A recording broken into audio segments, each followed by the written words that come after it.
గారిని కలిసినట్టున్నారు. So post చేశారు by moment అని. అవును. సో చాలా రోజుల తర్వాత సో ఏంటంటే ఈ మూవీ గురించి ఏమన్నా ప్రమోషన్ చేయటాక లేదా జస్ట్ క్యాజువల్గా కలిసారా ఏమన్నారు? ఒక పిలుపు వచ్చింది, వెళ్ళాల్సి వచ్చింది, కలవాల్సి వచ్చింది, కలిశారు. ఆ పిలుపు గురించి చెప్తాను, మెల్లగా చెప్తా. అంటే కొన్ని విషయాల్ని ఎంత దాచుంటే అంత మంచిది. అంటే అది నిజమో కాదు నాకు తెలియాలి. నేను ఏది తెలియకోకుండా ఏదో ఒక ఫేమస్ అయిపోవడానికో, ఒక వ్యూస్ రావడానికో, నాకు నేను ప్రచారం చేసుకోవడానికో ఫాల్స్ వర్డ్ నేను వాడలేను. కాబట్టి నాకు కన్ఫర్మేషన్ వచ్చిన తర్వాత సో అఫీషియల్గా అప్పుడు అది నిజంగానే కన్ఫర్మ్ చేస్తాను. All the best. Thank you Chandu.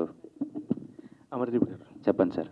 అంటే రవితేజ గారిని కలవడం ఏమో తెలియదు కానీ కొంచెంగా రవితేజలో మారుతున్న అమర్దీప్ అయితే మాకు కనిపిస్తున్నారు. ఆ లుక్ వైజ్ కానీ వేస్తున్నా కానీ ప్రొఫైల్ కానీ ఏదన్నా కానీ. Thank you sir. ఓకే, ఈ సినిమాలో అంటే ఇందాక చెప్పినట్టు ఒక డాక్టర్ ఒక రౌడీ ఫెలోకి పడడం అనేది ఒక కాన్సెప్ట్లో చెప్పారు.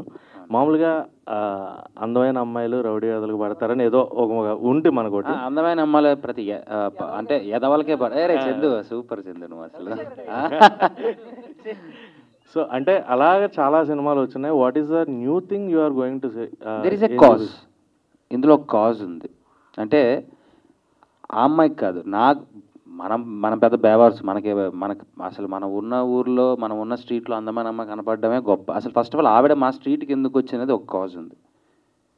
ఆ కాజ్ వల్ల తను రావడం నేను చూడడం జరిగింది. ఆ కాజ్ వల్ల ఒక ఇష్యూ వల్ల తను ఎలాంటి సిచ్యువేషన్లోకి వెళ్ళింది, సో తనకంటూ ఎవరున్నారు ఎవరు వస్తారు అనే దాని మీద పాయింట్ వెళ్తుంది. అంటే సో అది లవ్. మహేంద్ర గారు సార్, మీ గురించి కొత్తగా నేను అంటే సినిమా గురించి దాని గురించి అడగను. మిమ్మల్ని ఎప్పుడు రెగ్యులర్గా నేను అడిగే క్వశ్చనే, మీరు ఎప్పుడు హీరోగా చేస్తున్నారు? డబ్బులు ఇది బాగుంది కదా అమర్దీప్ చెప్పారుగా మీరు ప్రొడక్షన్ సురేఖ వాణి గారు ప్రొడక్షన్ చేస్తున్నారు. ఆ ప్రొడ్యూస్ చేస్తే నేను హీరోగా యాక్ట్ చేస్తా, డైరెక్షన్ అమర్దీప్. ఓకేనా? ఈ అన్ని కాంబినేషన్ మారితే ఓకే. హీరోయిన్ నేనే. Okay okay. సో ఇది డైరెక్టర్ ఆర్ ప్రొడ్యూసర్ ఎవరైనా ఆన్సర్ చేయొచ్చండి. సో మనం 2025లో ఉన్నాం. అంటే జనరల్లీ మనం ఎంత అవాయిడ్ చేసుకోగలిగితే అంత కమ్యూనిటీ అవ్వచ్చు, క్యాస్ట్ అవ్వచ్చు, మనం అవాయిడ్ చేసుకుంటూ రావాలి.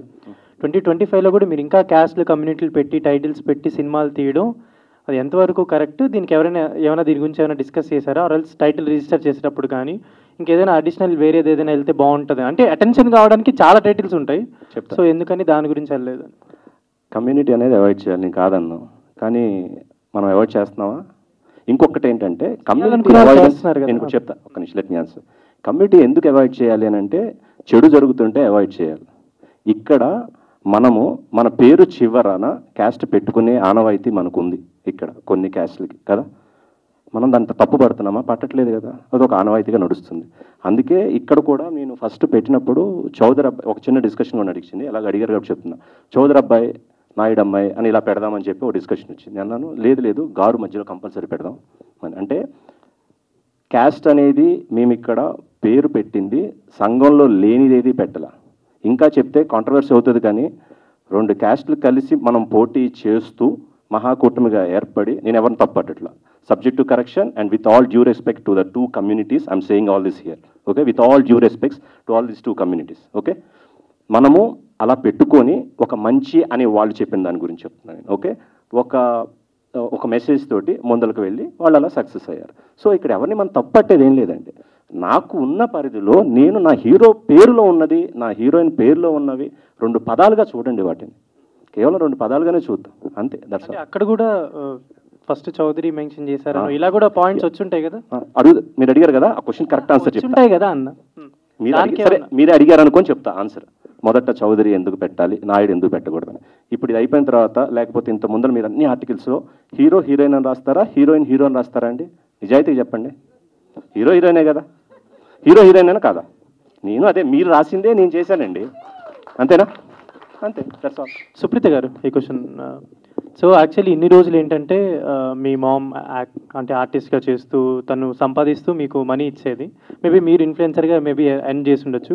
మీరు తీసుకున్న రెమ్యునరేషన్ అవ్వచ్చు, మీరు సంపాదించిన దాంట్లో మీ మామ్కి ఏమైనా ఇచ్చారా? ఆర్ ఎల్స్ మీ ఫస్ట్ రెమ్యునరేషన్ మీ అమ్మకి ఏమైనా ఇచ్చారా?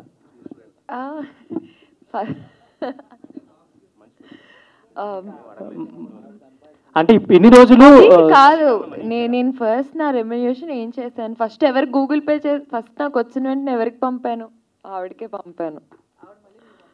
లేదండి, నేను జెన్యూన్గా ఈ మధ్య కొంచెం రెస్పాన్సిబుల్గా ఉంటున్నాను. తను కొంచెం పెట్టుకుంటుంది, తన పాకెట్ మనీ కోసం, తన షాపింగ్ కోసం పెట్టుకుంటుంది, మిగిలినవంతా నాకే పంపిస్తుంది. అండ్ ఇందాక చందు అడిగిన క్వశ్చన్కి అవి లక్షల్లో కాదు, వేలల్లోనే. అదే చెప్పా, అది కూడా వేలల్లోనే.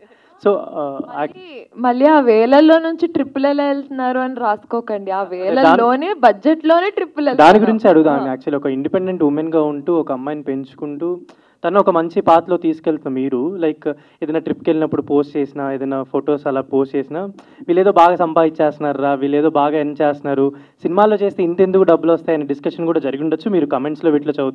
సో అలాంటి వాళ్ళకి మీరు ఏమైనా any answer to them are?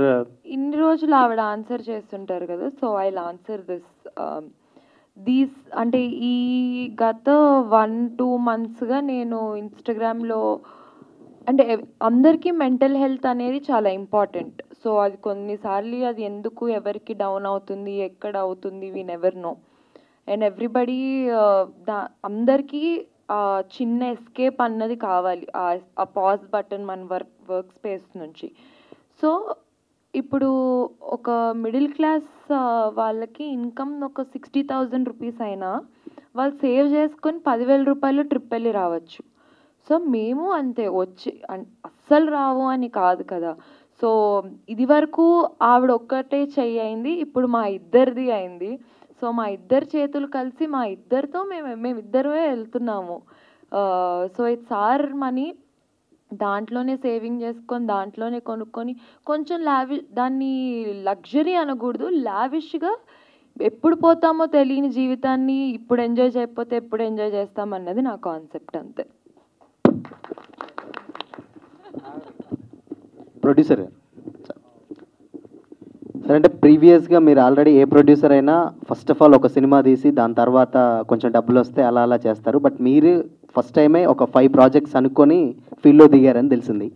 But already ఒక్కొక్కటి ఎదుగుతూ వచ్చారు. ఫస్ట్ విరాజీ, దాని తర్వాత శబరి, ఇలా ఫస్ట్ శబరి తర్వాత విరాజ్ ఇలా వచ్చారు. బట్ నెక్స్ట్ 2 సినిమాలు ఆల్రెడీ లాక్ అయ్యా, లేకపోతే దీంతో 5 అని ఎక్కడ చెప్పలేదండి. అది ఏదన్నా మీరు ఇప్పుడు అంటే నేను వింటున్నా, కానీ నేను ఇంత ముందులా కూడా చెప్పాను, 2వ సినిమా చేసేటప్పుడు కూడా అనుకోకుండా నా 2nd project 3rd project set అయినాయే తప్ప నేనేమి జస్ట్ ఒక ప్లాన్ చేసుకొని 3 సినిమాలు చేయాలి, 5 సినిమాలు చేసుకొని అలా రాలేదు, అలా చేయట్లేదు కూడా. అనుకోకుండానే 2nd వన్ 3rd వన్ అంతే. దేవుడి దయ వల్ల 4th అది ఎట్లా జరుగుతుంది ఏంటో తెలియదు. So that's all. అమర్దీప్ అన్న, ఫస్ట్ మీరు ఆల్రెడీ సీరియల్స్ చేశారు, సినిమాలు చేస్తున్నారు. బట్ ఇప్పుడు కొన్ని సినిమాస్లలో క్యారెక్టర్స్ కూడా చేస్తున్నారు, ఇప్పుడు హీరోగా కూడా చేస్తున్నారు. ఇది ఇలానే కంటిన్యూ అవుతుందా, లేదంటే లేదు హీరోగానే కంటిన్యూ అవుతారా క్యారెక్టర్స్? లేదు లేదు లేదు, అంటే ఇప్పుడు అశ్విన్ అన్న మూవీ వచ్చినవాడు గౌతంలో కూడా నేను చేశాను as an character, I mean ఒక ఇంపార్టెంట్ రోల్స్ చేశాను.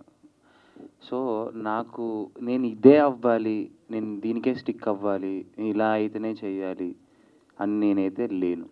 ఎందుకంటే నాకు ఒక ఆర్టిస్ట్ అవ్వాలని ఉంది, ఒక ప్రాపర్ జనాలు గుర్తుపట్టి రిజిస్టర్ అయ్యి ఇండస్ట్రీ మొత్తం వీడు బాగా చేశాడు అని అనిపించుకోవాలని ఒక మంచి ఆర్టిస్ట్ అవ్వాలని ఉంది. సో ఇంపార్టెంట్ రోల్స్ చేస్తాను, అది మంచి క్యారెక్టర్ అయితే నేను చేస్తాను. నీకు హీరోగా నేను అనిపించి నీకు హీరోగా నేను పనికి వస్తానంటే నేను హీరోగా చేస్తాను, లేదు విలన్గా చేయమంటావా విలన్గా కూడా చేస్తాను. సో నాకు ఇదే, నేను ఇంతే అనేది తెలియదు. నాకు తెలిసిందల్లా, నాకు వచ్చిందల్లా యాక్టింగ్, దీనికి తప్ప నేను దేనికి పనికిరాను, కాబట్టి ఇదే చేస్తాను. Thank you sir. మహేందర్ గారు, మీరు గతంలో 2 సినిమాలు చేసి కొత్త దర్శకులకు అవకాశం ఇచ్చారు, కానీ అవి ఆర్థికంగా దెబ్బపడ్డాయి. మళ్ళీ అదే ఏ ధైర్యంతో చేసి మళ్ళీ కొత్త దర్శకుడికి అవకాశం ఇచ్చారు? మళ్ళీ కాదండి, అప్పుడే జరిగిందండి ఇది కూడా. కాదండి, అన్నీ ఒకేసారి జరిగినాయి తప్ప నేనేమి ఒకదాని తర్వాత ఒకళ్ళకి మళ్ళీ అలాగే కొత్త దర్శకులకు అవకాశం ఇవ్వాలి అని చెప్పి నేనేదో కంకణం కట్టుకొని అలా ఏం చేయలేదండి. జస్ట్ ఇట్ హ్యాపెన్ అంతే తప్ప న్యూ డైరెక్టర్స్గా ఇవ్వాలి, నేను న్యూ వాళ్ళతో చేస్తాను, అట్లా జరిగినవి కాదు projects. At the same time Sabari జరిగే టైంలోనే 2nd project 3rd project 2 okay అయ్యి అట్లా స్టార్ట్ అయినాయి తప్ప 1 by 1 కాదు. ఓకే సార్, ఇప్పుడు నెక్స్ట్ ఈ చిత్రరంగంలో ఉంటారా, మళ్ళీ ఏమైనా రాజకీయ రంగ ప్రవేశం ఆలోచన ఉందా మీకు? రాజకీయ మీరు అన్నది ఏంటి, నేను కరెక్ట్గా విన్నానా? రాజకీయ రంగం లేదండి అసలు నాకు అలా అంటే అండి వద్దు సార్ వద్దు చెప్పండి. అక్కడ ప్రజాసేవ అండి చేయాల్సిన వాళ్ళకి, ఇది సరిపోదు కదా. ఓకే, అలా ఏం ఆలోచించలేదండి. నాకు సినిమా అంటే ఇష్టము. సాఫ్ట్వేర్ ఫీల్డ్లో వేరే వ్యాపారంలో ఉన్న నాకు సినిమా అంటే ఇష్టం వల్ల ఇక్కడికి వచ్చాను, సినిమాలు అలా చేస్తున్నా, అంతే సార్ జరిగింది. మహేంద్ర గారు సార్, ఇందాక జేబు పరిధి బట్టే నేను సినిమా ఖర్చు పెడుతున్నాను అన్నారు. అర్థం కాలేదు. జేబు పరిధి మించే నేనైతే జేబు పరిధిలోనే నేను ఒక సినిమా ఖర్చు పెడుతున్నాను అని చెప్పడం జరిగింది. ఏ పరిధి మీరు ఫస్ట్ అన్న ఓడదు. ఓకే ఓకే చెప్పండి. బట్ మహేంద్ర గారికి ఇండస్ట్రీలో ఉన్న టాక్ ఏంటంటే సినిమా అనే విషయం వచ్చినప్పటికీ జేబు పరిధే పెట్టుకోకుండా ఖర్చు పెడుతూ ఉంటారు అని టాక్ ఉంది. సో అది సబరీలో ప్రూవ్ అయింది, విరాజీలో ప్రూవ్ అయింది, మళ్ళీ ఇప్పుడు కూడా ప్రూవ్ చేస్తున్నారు. బట్ ఒక మార్కెట్ వాల్యూ అనేది లేకపోతే బిజినెస్ క్యాల్కులేషన్స్ అన్నీ ఉంటాయి కదా, సో వాటిని కూడా ఎంతవరకు మైండ్లో పెట్టుకుంటున్నారా? పెట్టుకోవాలండి, కొత్త కదా, తప్పులు చేశాను, ఒప్పుకోవడానికి ఏముంది. తప్పు చేశాను, ఎక్కువ బడ్జెట్లు అయినాయి, అనుభవం లేదు, కొత్త వాడిని వచ్చాను, ఎక్కువ బడ్జెట్స్ అయినాయి, నేర్చుకుంటా, నిదానంగా నేర్చుకొని బడ్జెట్ లిమిటేషన్స్లో సినిమా చేస్తా. నేను అన్నది జేబు పరిధి అన్నది ఇందాక జస్ట్ క్లారిఫై, ఒక 100 కోట్ల సినిమా